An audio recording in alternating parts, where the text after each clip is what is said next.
When my own parents sold my 11-year-old daughter's antique cello, the one my grandmother gave her for $87,000, and poured that money into a backyard pool for my sister's kids, they didn't just take an instrument. They took a child's voice, her dignity, and her sense of safety right inside the very home that was supposed to protect her. Before we dive into today's story, let us know where you're tuning in from. It's always amazing to see where our stories travel. Don't forget to subscribe so you won't miss the next twist in this journey. Now, let's listen to him from the heart. I didn't notice the silence in the car until Mira filled it. She was in the passenger seat with her music binder on her lap and a little plastic tin of rosin balanced on top like it was something precious. It was. The rosin wasn't worth much, but it was part of her routine, one of those small familiar objects that makes a kid feel steady in a world that changes too fast. The real weight wasn't in her hands, though. The real weight, the antique cello my grandmother had given her, didn't live with us. My apartment in Sarasota was clean and safe and tight. The walls were thin. The neighbors complained if a TV got too loud. A cello that old wasn't something you left near an AC vent and hoped for the best. And Mira, God help me, didn't play like it was a hobby. When she played, her whole body went somewhere else. She disappeared into the sound like it was a door only she could open. That cello had its own room. At my parents' house in Lakewood Ranch, my grandmother Evelyn had kept a music room the way some people keep a chapel.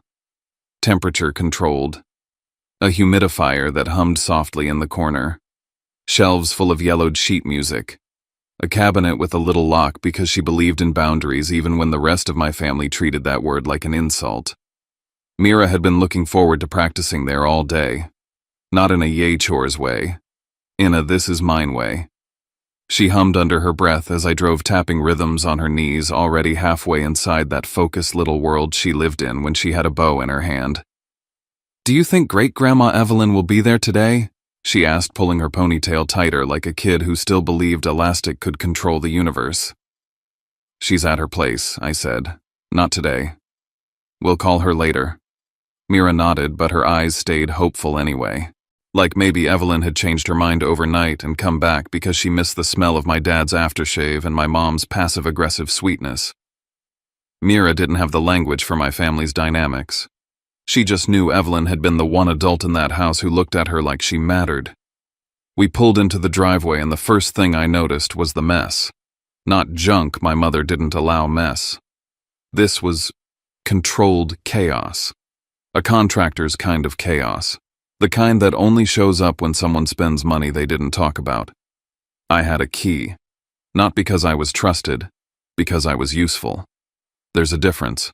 One gets you love, the other gets you access codes and errands. When I opened the front door, the smell hit me so hard it was almost a sound. Fresh paint. Sawdust. That sharp chemical bite that says someone has been sanding ceiling and trying to make old things look new. And somewhere deeper in the house, muffled through walls and closed doors, I heard the whine of power tools. Mira's face lit up. "Are they fixing the music room?" I didn't answer right away because my brain was doing that slow buffering thing it does when reality doesn't match the script. I stepped inside and immediately saw blue painter's tape stretched across the entryway, like a polite warning: don't touch anything, don't question anything, and definitely don't ask how much it cost. A tarp covered the hallway runner. Cardboard boxes lined the wall in neat stacks labeled in my mother's sharp handwriting. It felt like walking into a house that was mid-surgery. Mira tiptoed like she was in a museum. "Mom," I called loud enough to reach whatever part of the house my mother currently ruled from. No answer. Dad, still nothing. Mira drifted toward the back window and I followed her, half to keep an eye on her, and half because my gut was already tightening. "Whoa," she whispered. I looked out and felt my stomach drop. The backyard looked excavated, like the earth had been peeled open and rearranged. A big rectangle had been carved out where the grass used to be. Piles of dirt sat like small mountains. There were forms along the edges, rebar stacks of pavers and bright orange flags marking lines like a battlefield map. It wasn't finished, but it wasn't subtle either. A pool. A full-on, in-ground pool. Because why quietly improve your life when you can broadcast it to the neighborhood with heavy machinery? Mira blinked and her voice went soft with hope. "Is that for us?" There was so much light in that question that I actually hated everyone I was related to in that moment. Not because a pool was evil. Because I'd been around long enough to know that in my family things like this didn't come from generosity. They came from priorities. And Mira wasn't high on the list. "I don't know," I said carefully. "Let's get your cello." We walked down the hall toward the music room. That room had always been Evelyn's territory, even when she lived here. She'd made it into a sanctuary humidifier, humming quietly a faint smell of polish and peppermint tea sheet music, stacked like history, and a simple rule that didn't exist anywhere else in this house: respect what's not yours. Mira loved that room. She said it smelled like clean wood and tea. I said it smelled like someone who still believed in boundaries. I pushed open the door. The humidifier was still running. The stand was still there. The chair was still angled the way Evelyn always liked it, facing the window like music deserved sunlight. But the corner where Mira's cello case always rested, where that instrument lived like it belonged to her, was empty. Not moved, not put away. Empty. Mira didn't scream. She didn't even inhale. She just froze, like her whole body had decided if she stayed still, enough reality might change its mind. Then she walked to the corner slowly, like she was approaching an animal that might bite.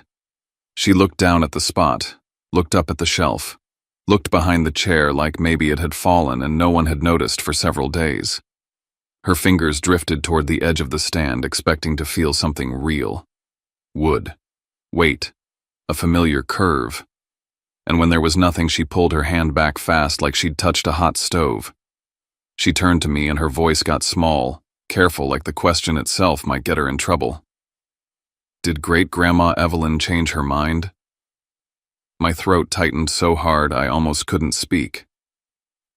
No, I managed. Mira swallowed. Her eyes went glossy, but she didn't let anything fall. She nodded once too hard, like she was forcing the moment to behave. Then, "Where is it?" she asked. She didn't sound angry. That would have been easier. Anger is clean. Anger belongs to someone who believes they're allowed to be upset. Mira sounded like someone trying not to take up space. I didn't answer because I didn't know. Not for sure. But I could already feel where this was heading, and I hated that my kid was standing in the middle of it. "I'll be right back," I told her, keeping my voice steady on purpose. "Stay here, okay?" Mira nodded without looking at me. Her gaze stayed fixed on the empty corner, like she was waiting for someone to put her future back where it belonged. I left her in that room because I needed her not to see my face when I found out who had done this. I marched toward the kitchen, every step heavy with a question I didn't want answered. Who took my daughter's cello? My mom was in the kitchen, of course. She was always in the kitchen when she wanted to look like she was holding the family together with her bare hands. A mug in one hand, her phone in the other, hair pulled back in that "I've been busy" way that in my family usually meant busy ignoring something.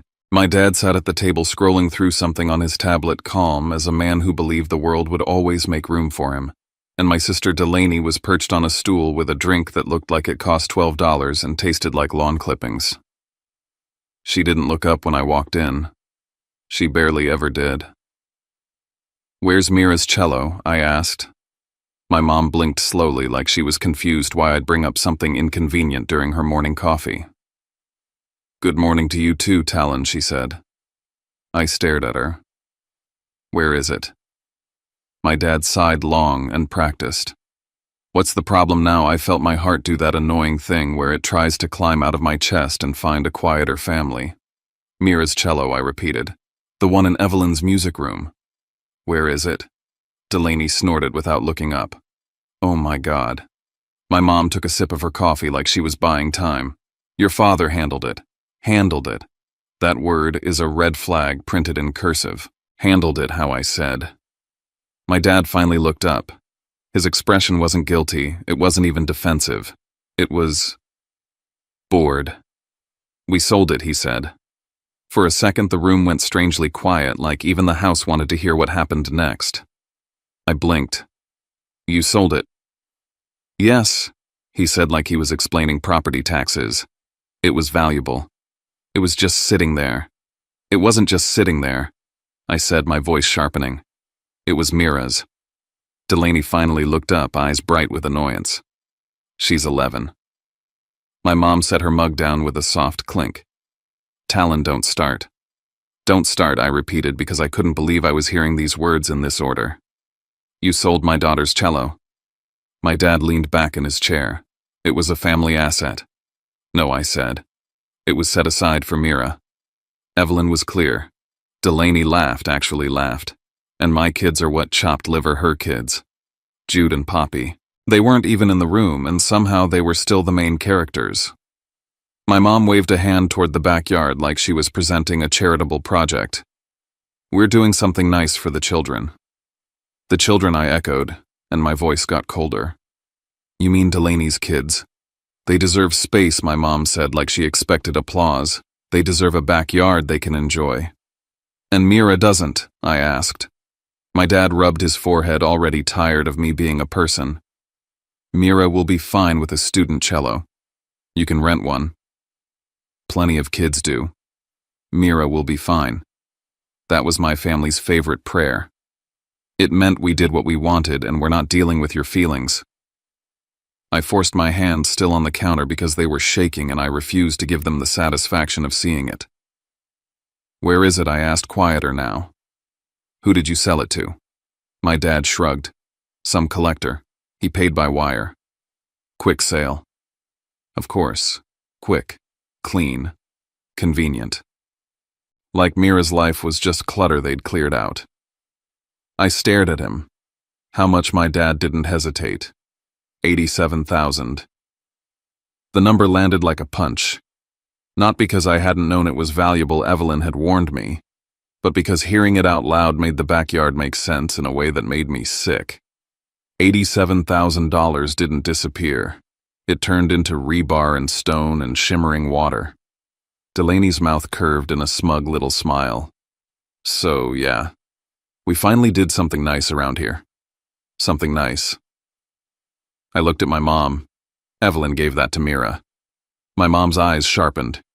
And before you get any ideas, you are not telling her. I stared at her, certain I'd misheard. Excuse me. She doesn't need stress, my mom said, voice clipped. She's settling in at her facility. Professionals are taking care of her. Let her have peace. You mean let you have peace, I thought. My dad's expression hardened. Don't make this about you. I let out a laugh that wasn't a laugh, sharp and humorless.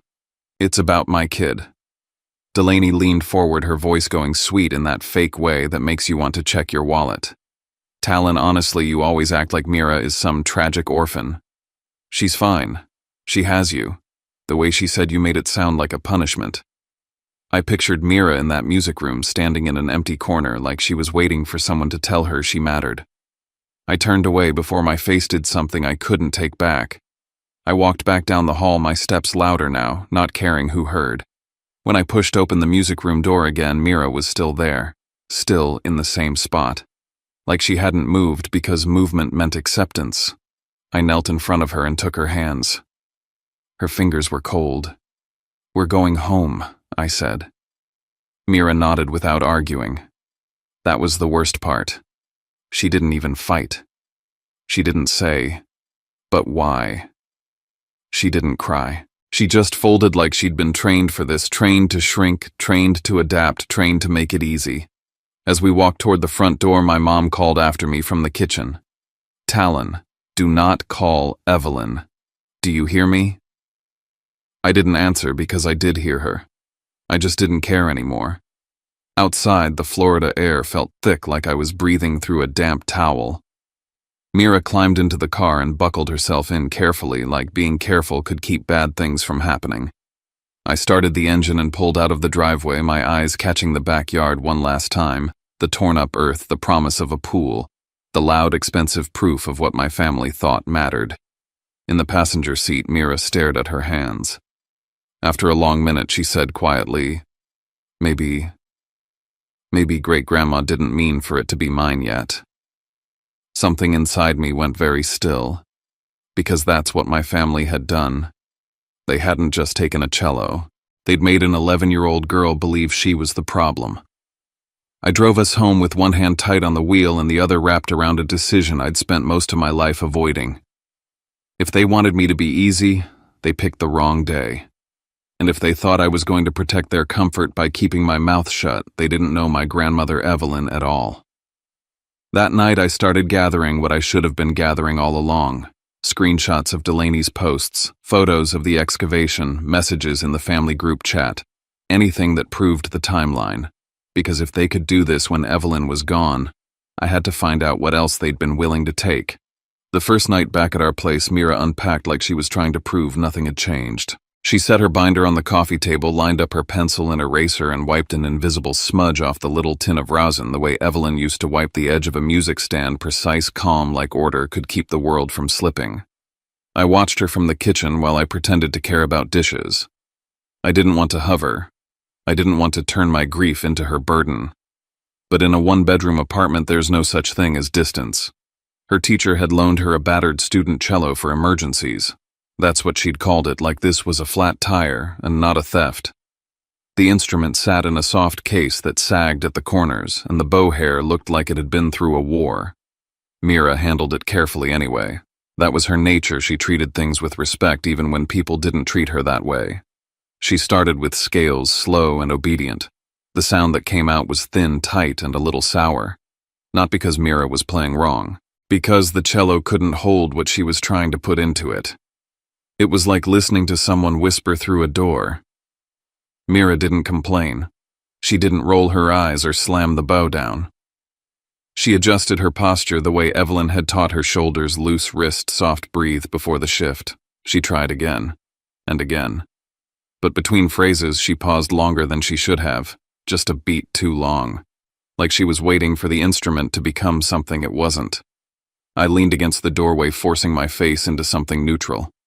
"Sounds good," I said, because fathers lie when they don't know how to make pain smaller. Mira nodded like she believed me. Then she played the passage that used to bloom on Evelyn's cello, warm, rich, almost human. On this one it came out like cardboard. She blinked hard and kept going.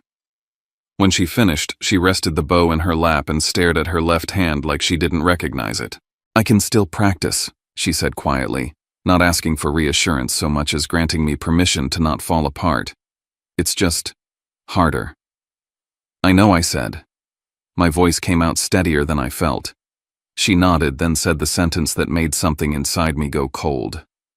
Maybe Great-Grandma Evelyn didn't mean for it to be mine yet. It was the same thought she'd whispered in the car leaving my parents' house. But hearing it again here in our cramped living room with that cheap cello in her hands hit different. It wasn't just a kid trying to make sense of a bad situation. It was a kid taking the blame so the adults didn't have to carry it. "No," I said more firmly than I intended.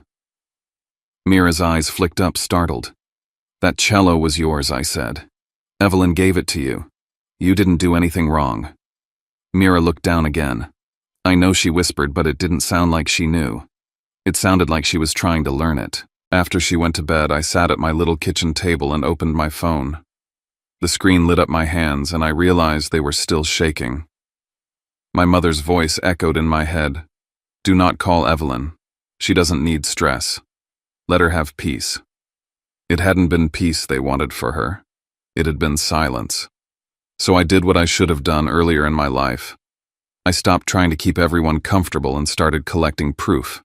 Delaney's Instagram was a running documentary of the backyard. Week 1, a giant hole with a caption like "Big Things Coming." Week 2, rebar and concrete forms worth every penny. Week 3, pallets of pavers for the kids. Week 4, a pergola frame going up like a stage set. Week 5, pool equipment lined up like trophies. Week 6, shimmering water under Florida sun, and Delaney posing with a drink like she'd personally invented summer. Every post made my stomach turn. Not because I hated happiness, because I recognized arrogance, because I recognized the way my family could steal something and then smile as if they'd earned it.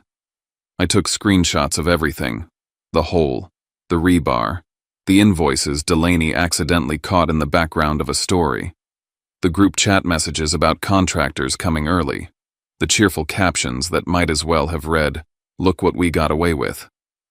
Then I scrolled back further, looking for any mention of Evelyn's move. There it was. Marjorie posting a photo of Evelyn's new place with a caption about keeping Mom safe and less stress for everyone. Everyone. like Evelyn's life was a nuisance my mother had finally solved. I wasn't doing this because I wanted to play detective. I was doing it because the truth in my family only mattered if you could hold it up in your hand like a receipt.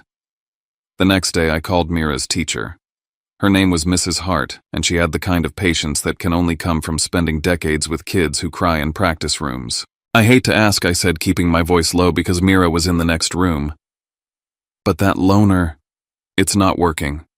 There was a pause. "I can hear that," she said gently.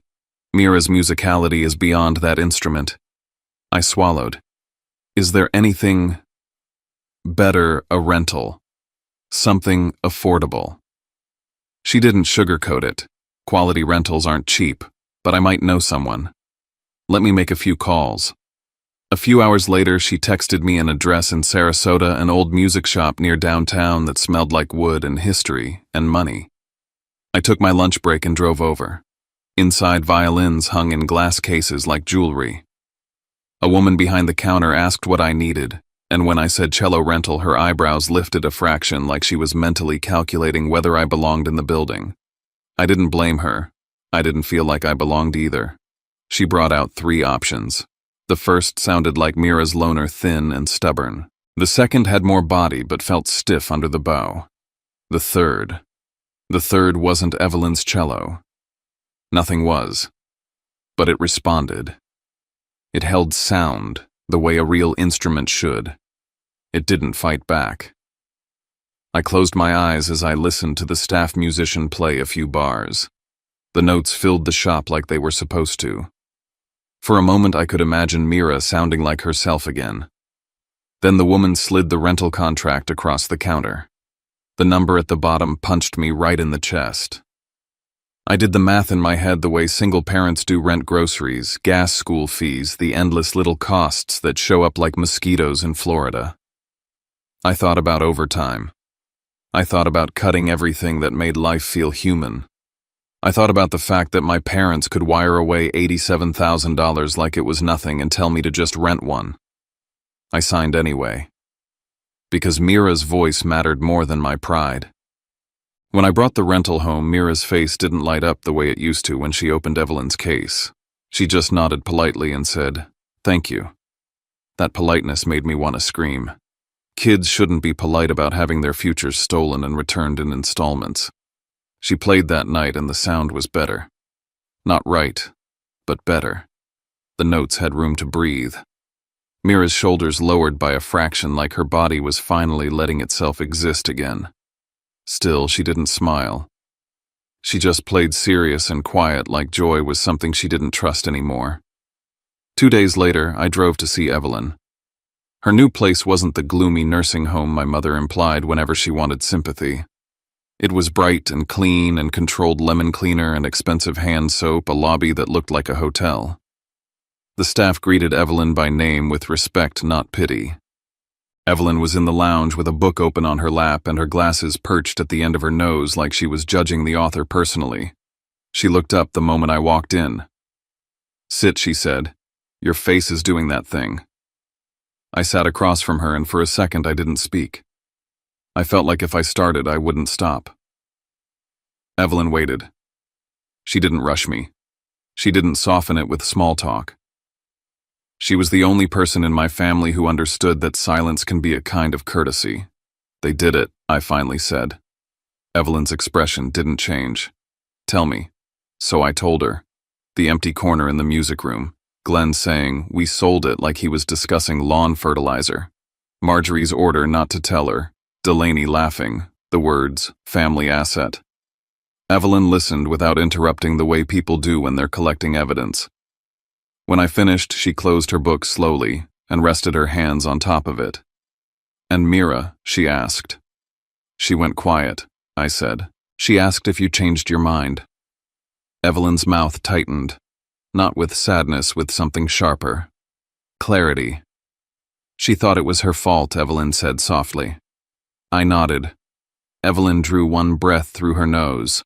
Then she asked, "When did you last see the file? What file?" "The documentation," she said like she couldn't believe I'd forgotten. "Appraisal. Photographs. Identifiers." You showed me, I said. Months ago. Good, she said, and I didn't know why that word carried relief until she leaned forward. Do you have pictures of the yard, she asked. Anything that shows the excavation started right after I moved, I have screenshots, I said. Delaney posts everything. Evelyn nodded once satisfied. Send them to me.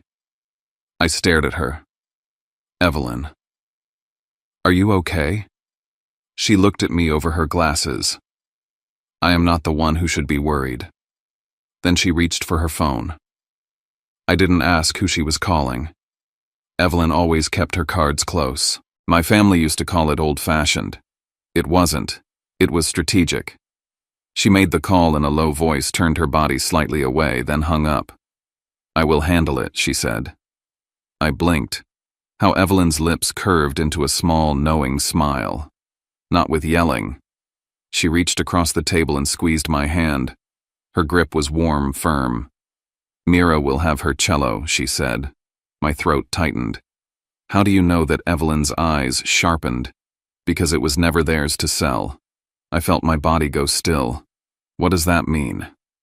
Evelyn studied my face like she was deciding how much truth I could carry. Then she said, Not today. I'll explain when it matters. She stood up smooth and steady.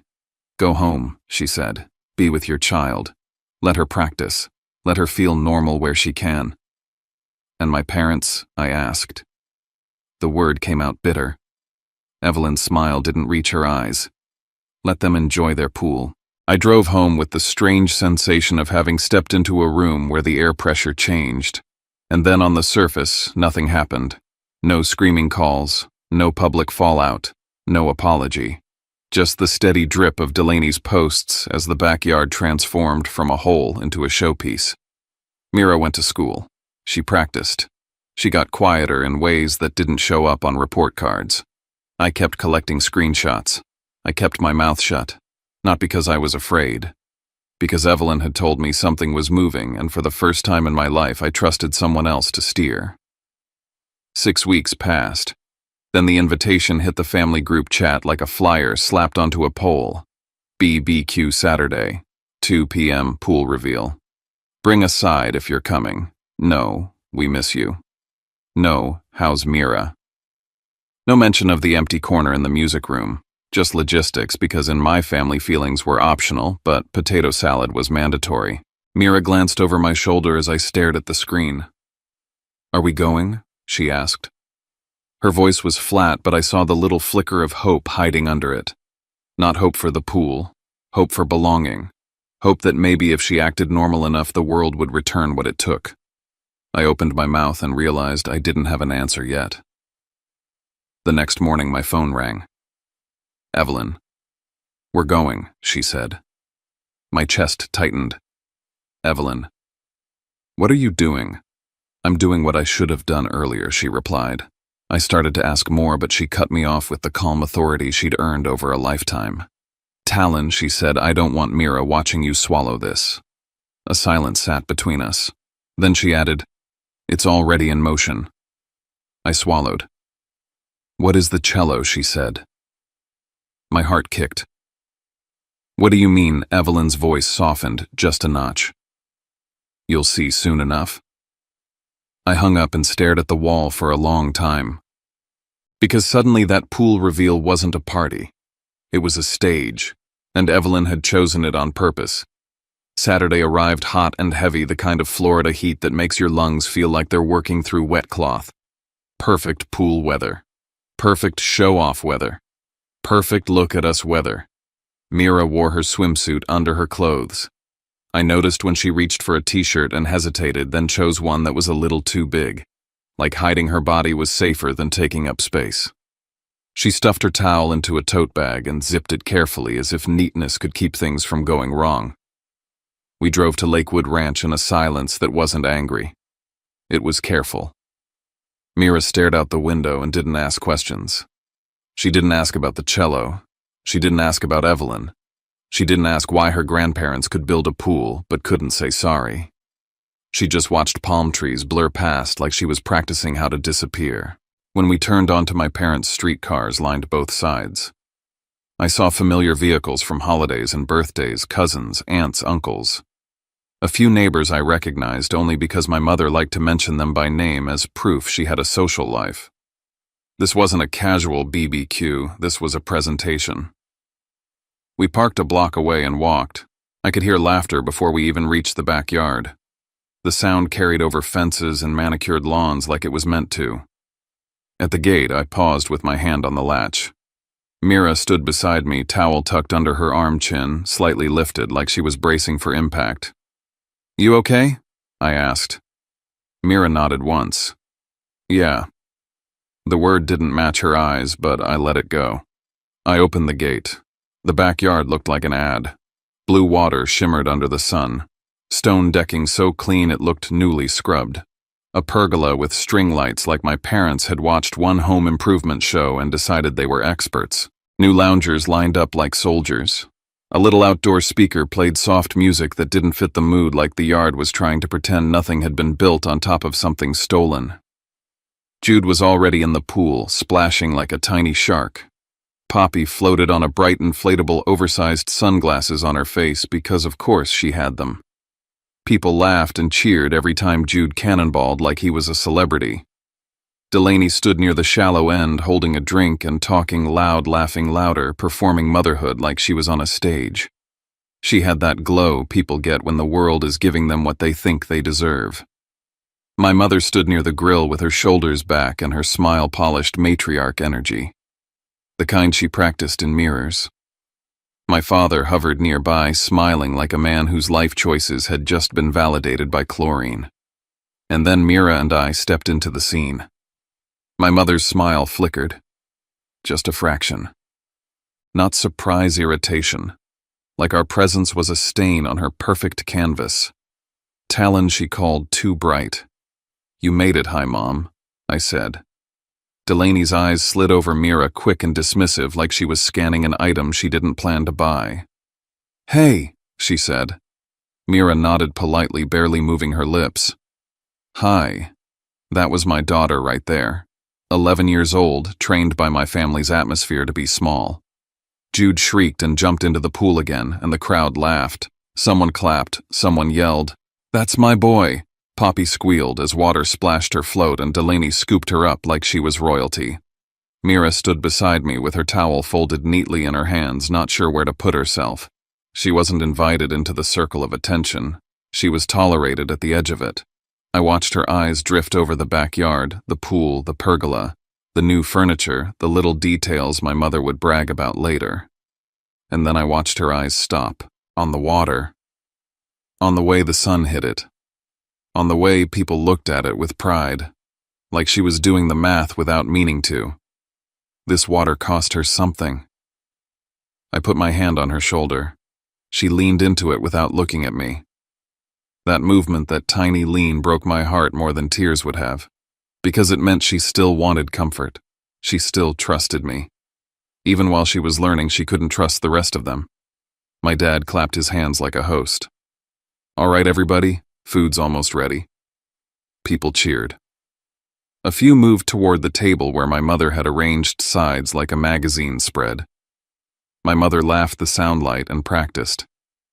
"And before we eat, we just want to say, this has been a long time coming. We're so happy to finally have a backyard the kids can really enjoy." Applause. Real applause. Delaney raised her glass. "To family," she said. More applause. My stomach twisted. Mira's fingers tightened around her towel. In that moment, I understood something with brutal clarity. They weren't just celebrating a pool. They were celebrating the fact that they could take something from Mira and still be praised for it. Someone near the grill asked casual, as if it didn't matter. "Where's Evelyn? Isn't she coming?" My mother answered too quickly. "Oh, she's busy. The heat isn't good for her. She's resting." The story sounded rehearsed. Evelyn is fragile. Evelyn is old. Evelyn is absent by choice.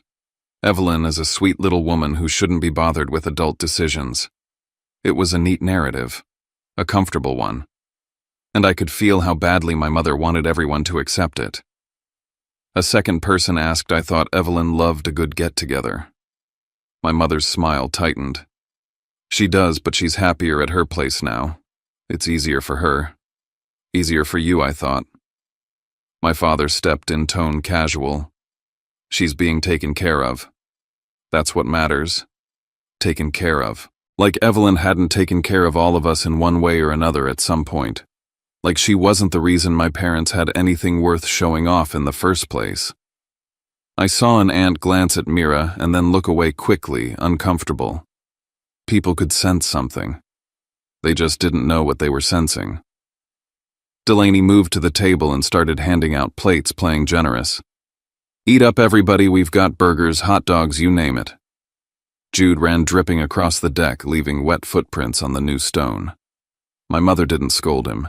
She laughed like it was adorable. If Mira had done that, Marjorie would have snapped towel off Honey with that smile that didn't reach her eyes. Mira stayed dry, stayed quiet, stayed careful. She was standing outside the family even while she was in the middle of the backyard. I watched my father soak in the attention, neighbors complimenting the landscaping cousins, asking about the contractor, someone joking about how this must have cost a fortune. My dad laughed and shrugged like it was nothing. You know, he said, you work hard, you treat yourself. My jaw clenched, because I knew exactly what had paid for that water. Then I heard it. Someone behind me, a cousin I hadn't seen in months, said, "Hey, didn't Mira have that beautiful old cello Evelyn gave her? Is she still playing?" The question was casual, innocent, but it cut through the noise like a blade. I felt Mira stiffen beside me. My mother's head snapped up so fast it was almost comical. Her smile appeared instantly perfect and too bright. "Oh yes, she's still playing," she said. "The cello is being taken care of. You know, maintenance. Maintenance." There it was. Clean, simple, believable. My father nodded like it was settled. "We're keeping it safe," Delaney added. "It's a delicate instrument. We're just being responsible." The three of them said it like a chorus, like they'd practiced the line in the mirror before the guests arrived. Mira's eyes stayed on the ground. I could feel her swallowing words. I wanted to grab that lie out of the air and crush it in my fist. But I didn't. Not yet. Because I remembered Evelyn's voice on the phone. "We're going. It's already in motion." I forced my face into something neutral and rested my hand more firmly on Mira's shoulder, a quiet promise I hoped she could feel. The laughter around us kept going. The music kept playing. The pool water kept shimmering. My family kept performing. And then from the corner of my eye, I saw the backyard gate shift slightly. Not opening, just moving. Like someone on the other side had placed a hand on it. My pulse kicked. Mira looked up, following my gaze. For the first time since we arrived, her expression changed, curiosity flickering through the guardedness. The gate trembled again, subtle but real. And in that tiny movement, I felt the entire backyard, every smile, every lie, every practiced line hold its breath. The gate settled behind us, and the backyard noise rolled over Mira like surf laughter splashing the clink of ice in plastic cups. She stood close enough that I could feel the heat coming off her shoulder through her t-shirt. That alone told me she wasn't fine, no matter how steady her face looked. I guided her toward the far edge of the yard where the fence cast a thin strip of shade. It wasn't much, but it was quieter. Away from the center of the performance. Away from the part where my mother's smile lived. "You want to sit for a second?" I asked. Mira shook her head immediately, like sitting would look like needing something. "I'm okay," she said. Then softer. "Really, I'm okay." The words were automatic. A script. Something she'd learned in a house where fine was the only acceptable emotion unless it was coming from Delaney's kids. I swallowed the urge to argue with her and just nodded. "All right. Stay right here, okay? I'm gonna grab you a drink." Mira's eyes flicked to the pool and back to me, and for a second I saw the kid inside her, the one who still wanted to be part of the day. "Can I go in?" she asked carefully. My chest tightened. I glanced at the water, at Jude shrieking as he cannonballed at Poppy on her float with her tiny sunglasses. The pool looked innocent. It wasn't. It was a monument built out of something stolen. If you want to, I said, choosing my words like glass. But only if you feel like it. Mira nodded, then added quickly, "It's okay if we don't." I don't care. Another lie. Another way of making herself smaller so the adults around her wouldn't have to feel guilty. "I'll be right back," I said again, and I forced myself to step away. The table was crowded with relatives and neighbors filling plates like nothing in the world was wrong. My mother moved between them with the confidence of a woman who believed the yard and the narrative belonged to her. My father stood with a beer in his hand, laughing at a joke I couldn't hear. Delaney floated through it all like she was hosting a talk show, one hand on her drink, the other occasionally waving toward the pool like it was a prize. As I reached for a stack of plastic cups, Delaney's voice rose just a little loud enough to travel. "Mira might switch to something else," she said, smiling, as if she were being helpful. "Kids change their minds all the time. It's not like one instrument is the whole world." A couple people chuckled politely the way they do when they don't want to get involved. My jaw clenched. I kept my back to her and poured lemonade into a cup until the ice floated up.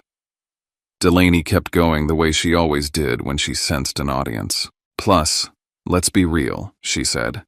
"An 11-year-old doesn't need some museum piece. A normal student cello does the job." I turned slightly, just enough to catch my aunt's face in my peripheral vision, tight, uncomfortable. Someone else looked at their plate a little too hard. People could tell Delaney was aiming at something. They just didn't know exactly what. Then a voice cut through the air, older, sharper, less willing to play along. "Hold on," my Uncle Ray said, stepping closer with his paper plate.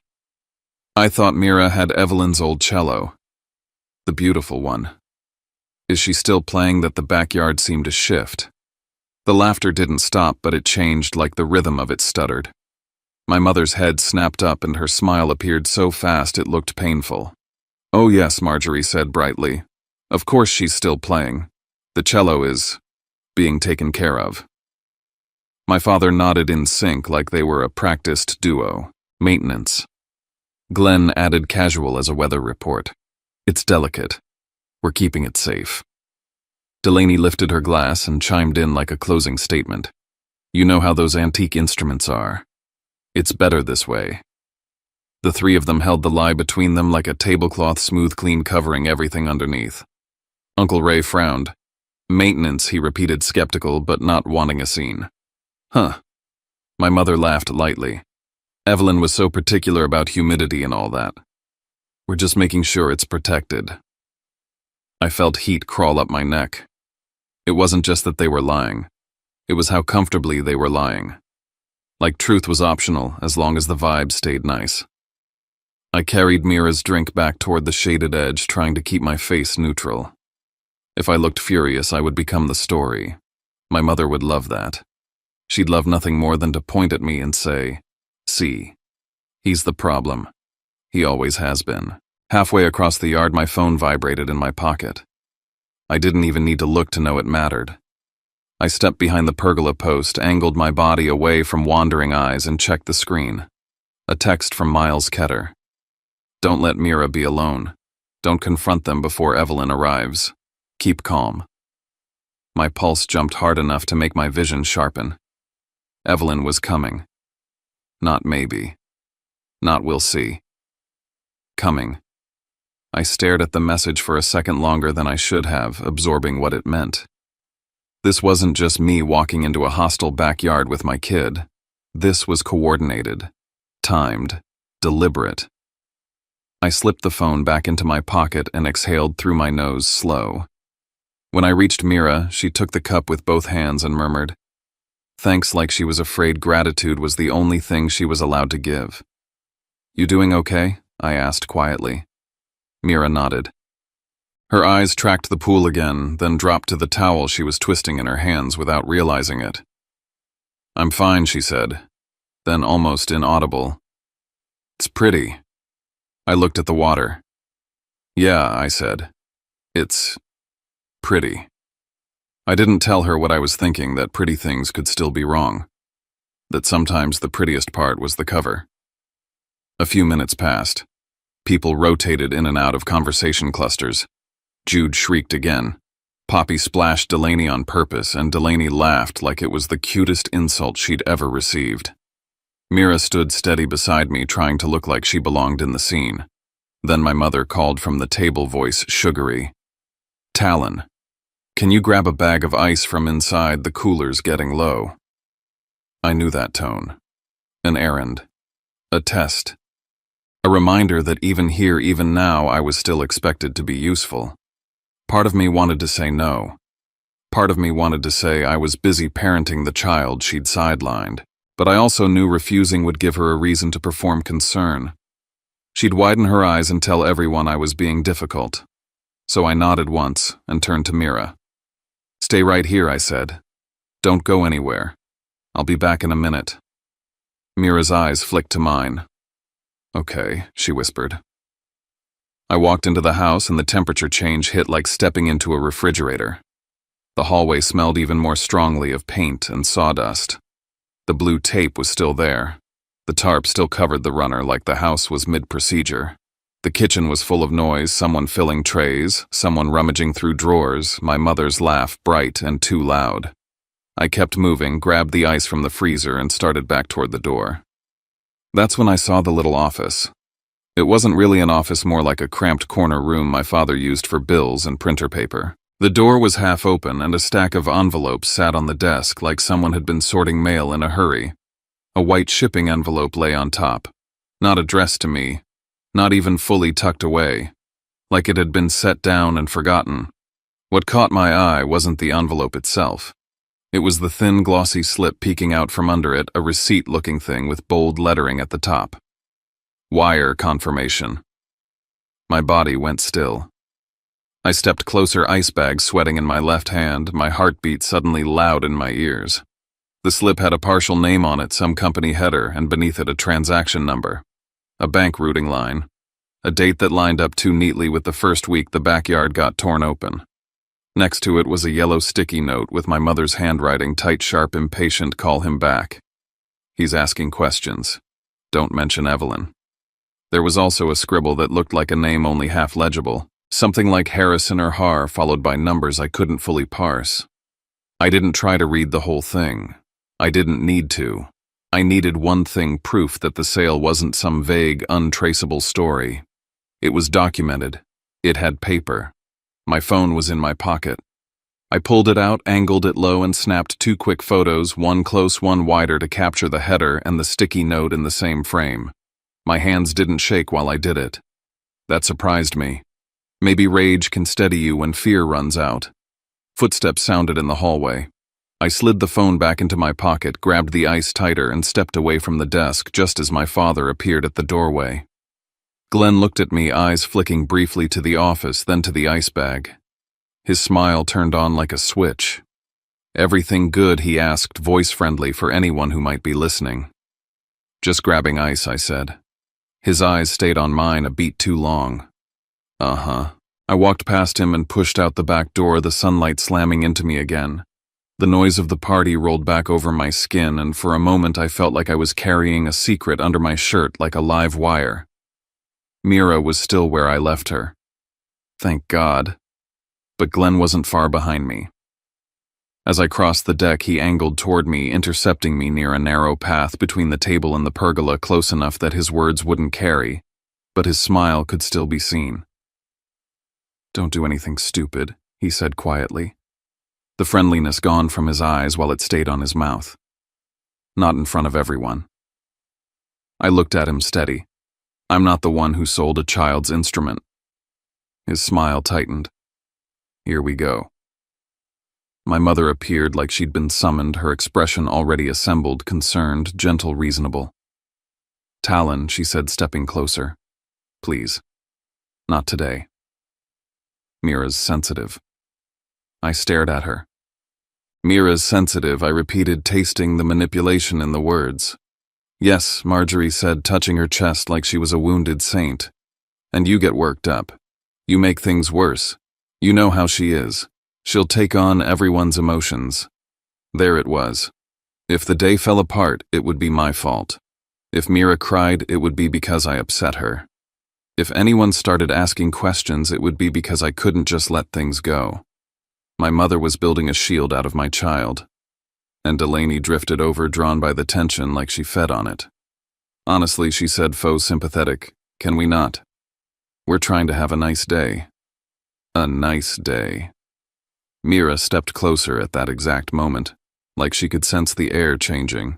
Her eyes flicked between the adults, and I saw the split second where she decided what her job was. She lifted her chin and spoke softly, quickly. It's okay, she said. I'm okay. I'm not upset. It's fine. The words came out too smooth, too practiced, like she'd said them 1,000 times to keep adults from exploding. My throat tightened. I looked down at her 11-year-old shoulders, drawn in, trying to manage grown people's comfort like it was her responsibility. I crouched slightly so my voice would land where it mattered. You don't have to do that, I said quietly. Mira blinked. Do what make it easier, I said. You don't have to make it easier. Mira's mouth trembled for a second, then she pressed her lips together, fighting whatever wanted to come out. Behind us, my father's voice stayed low. We've got people here, he said. Don't embarrass us. I stood up slowly, the heat in my chest turning into something steady. I didn't raise my voice, I didn't make a scene. I just looked at Glenn and Marjorie and Delaney and realized they didn't care about embarrassment. They cared about control. And somewhere in my pocket, my phone held proof that control had a paper trail. I felt Mira's hand slide into mine. I squeezed it, and I looked toward the backyard gate again. It didn't move this time, but I could feel something coming through it anyway.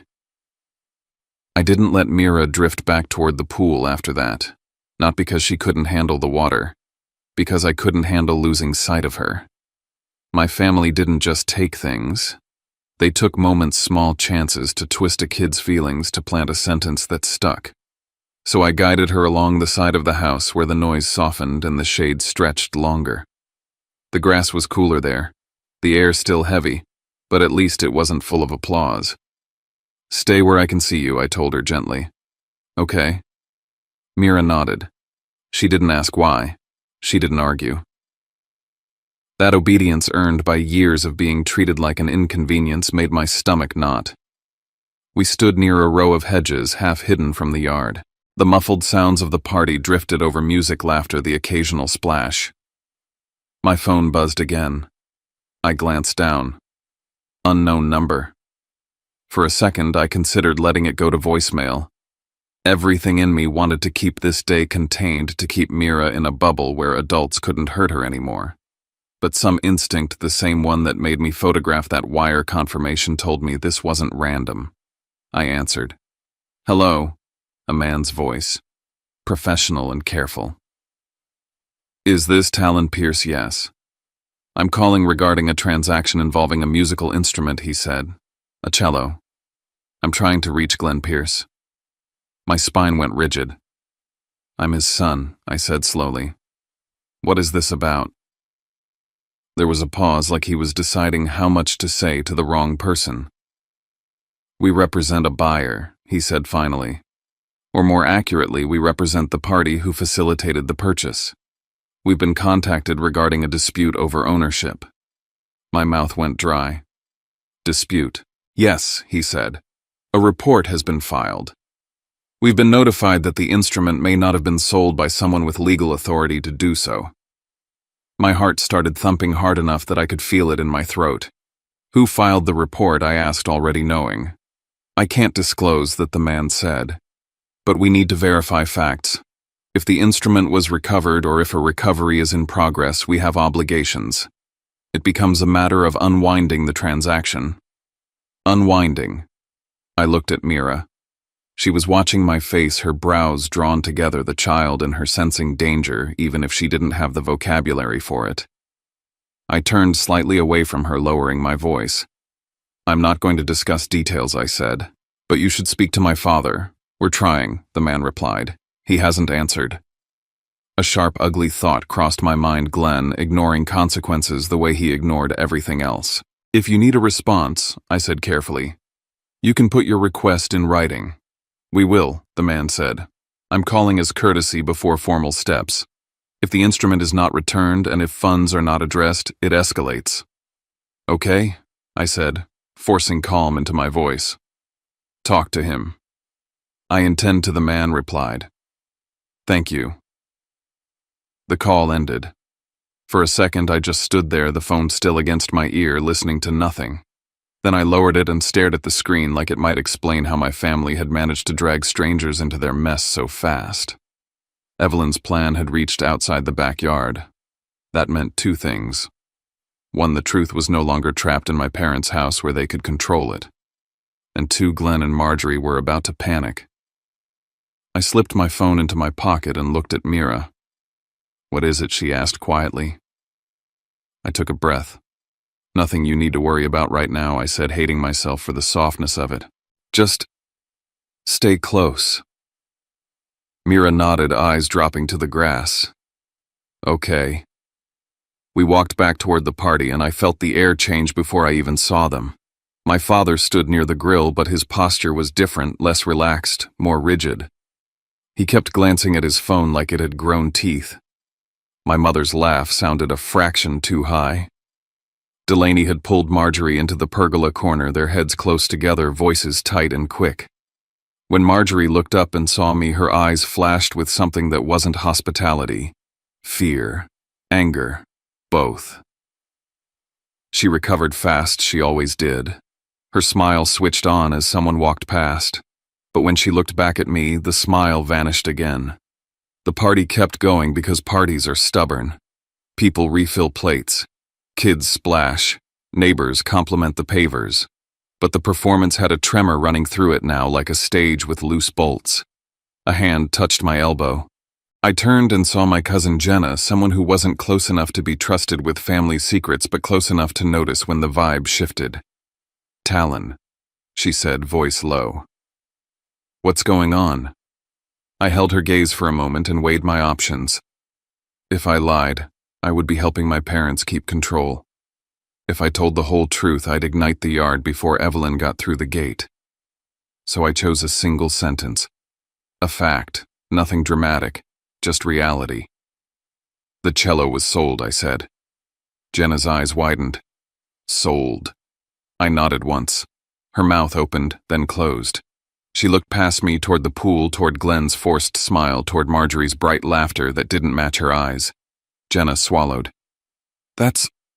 Talon, that's insane." "It is," I said. She looked like she wanted to ask 1,000 questions, but instead she just whispered Mira. Mira stood close at my side, staring at the deck boards, listening without looking like she was listening.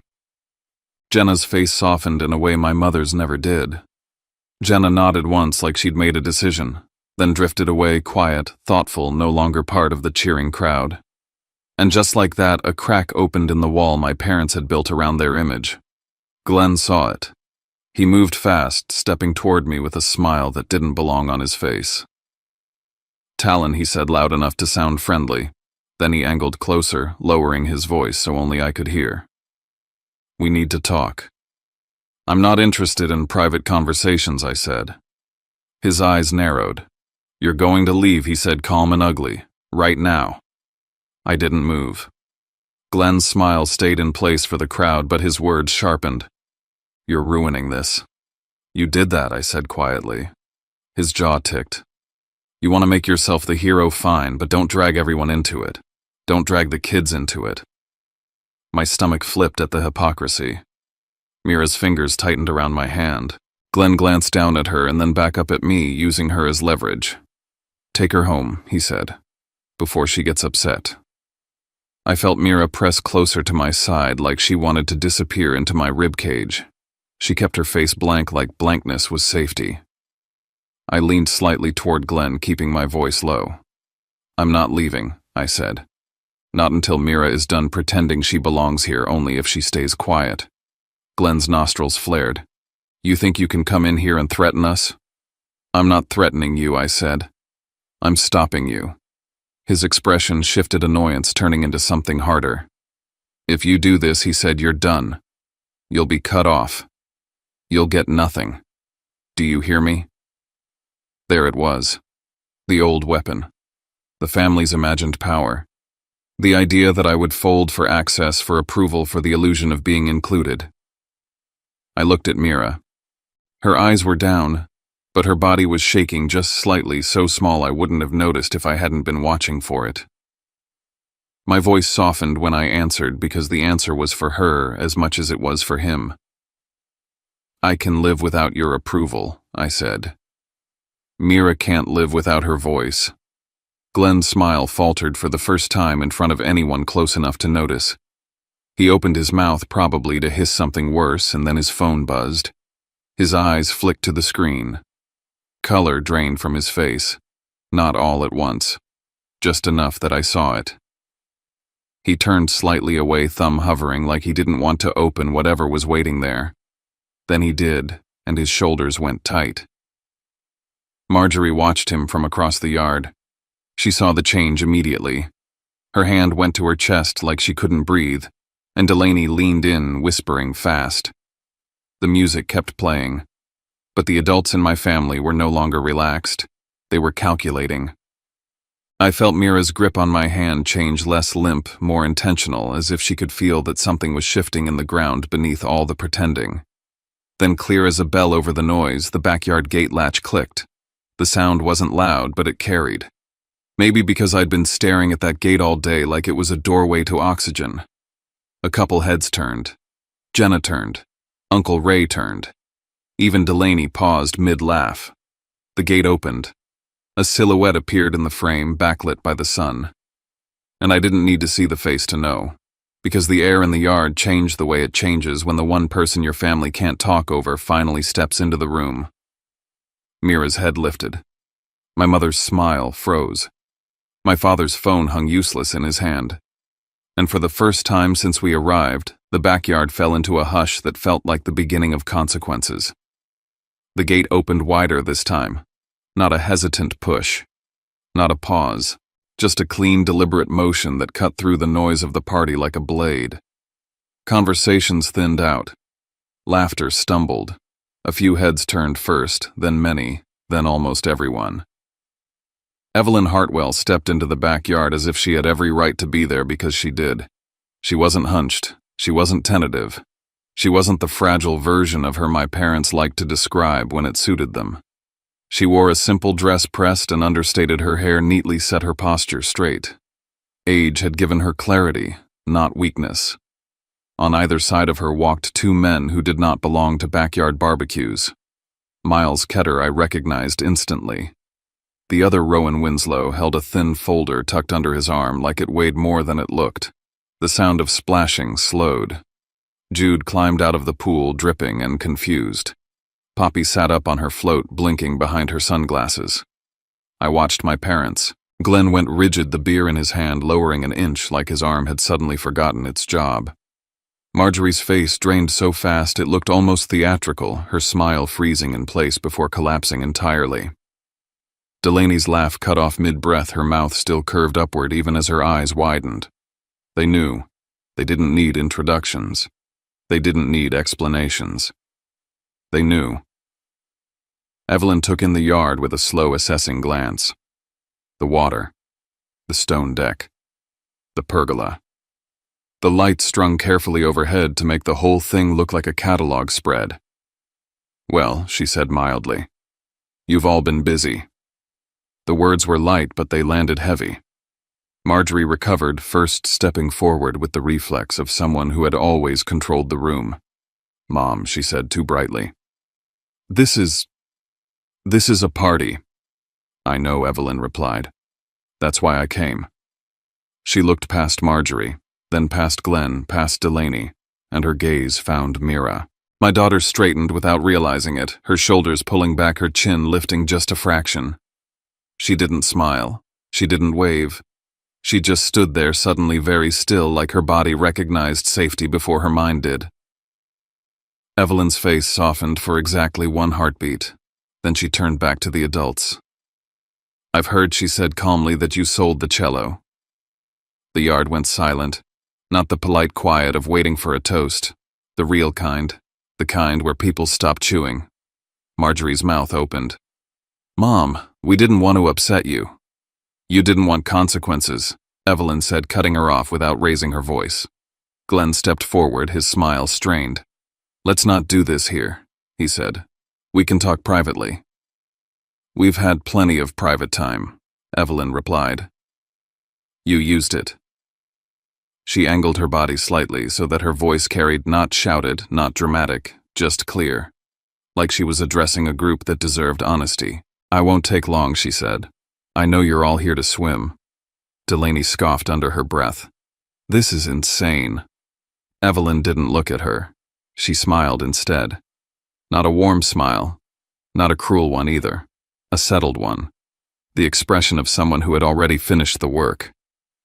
The cello, was Evelyn said, and paused just long enough for the words to hook every ear held in trust.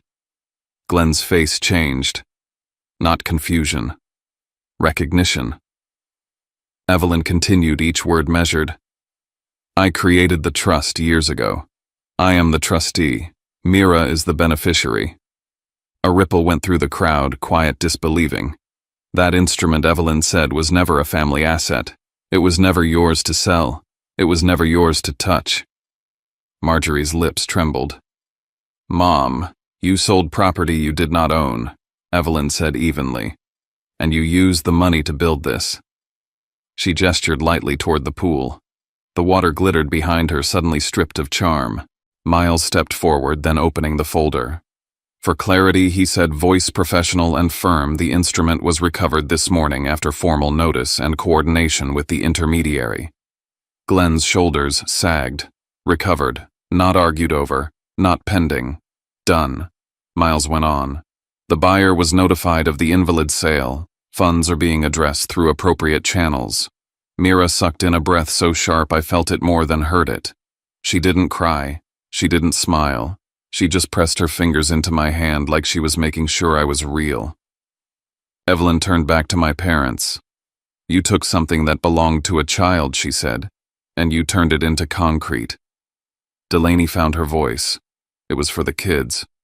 Evelyn looked at her then. Just once. Mira is a child, she said. That was all.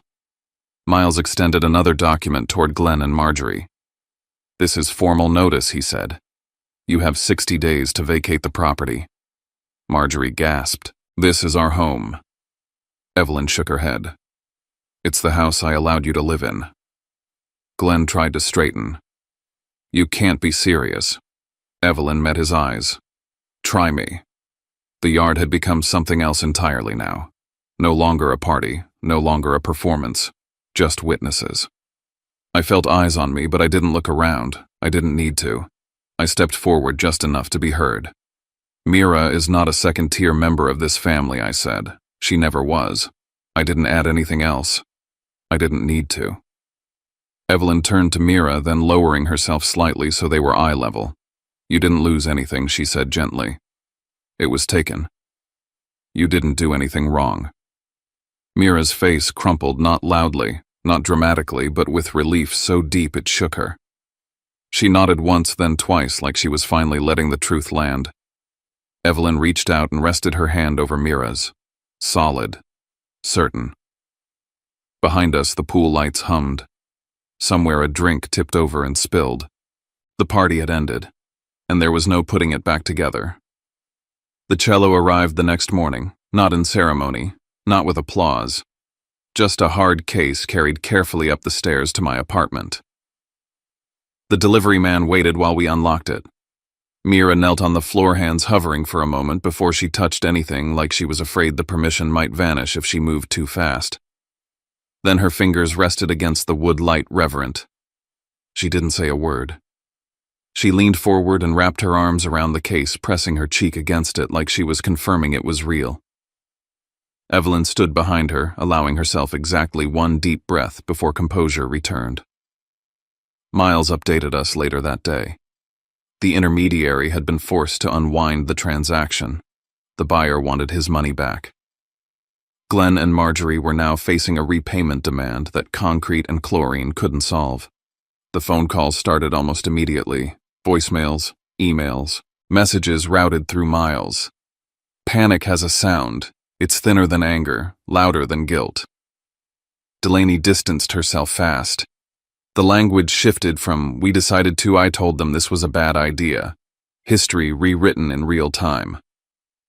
Within the 60 days, Marjorie cried. Glenn argued. Both blamed me for doing this in front of everyone. I didn't respond. Everything went through the lawyer. The day they moved out was quiet. No shouting. No grand speeches. Just boxes and silence and a house finally breathing again. Evelyn placed the property into trust shortly after. Clean, protected, locked against future manipulation. Mira and I moved back. The first night there were no power tools, no forced laughter. Just the sound of Mira practicing in the living room, real sound, full and warm. A few months later, she auditioned for the youth orchestra. She stood taller, played without apology. And when she finished, she didn't look at me to see if she was allowed to be proud. She already knew. That was the real return. Not the cello, the voice. Sometimes the hardest part isn't losing something valuable. It's watching a child learn to make themselves smaller just to keep the peace. And maybe that's what this story leaves us with, not a victory lap, not a score to settle, but a quiet reminder that family isn't proven by blood or speeches at a backyard party. It's proven in the moments where someone chooses to protect the tender parts of another person without asking them to earn it. If there's anything we can carry out of Talon and Mira's story, it's this: we don't always get to control what people take from us, but we do get to choose what we teach the ones we love about their worth. Sometimes love looks like boundaries. Sometimes it looks like truth spoken calmly, in a room full of noise. If you'd like, tell me in the comments, have you ever had to draw a line with someone you thought would never cross it?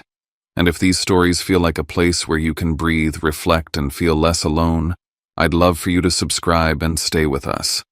Until next time, take care of yourself and take care of each other.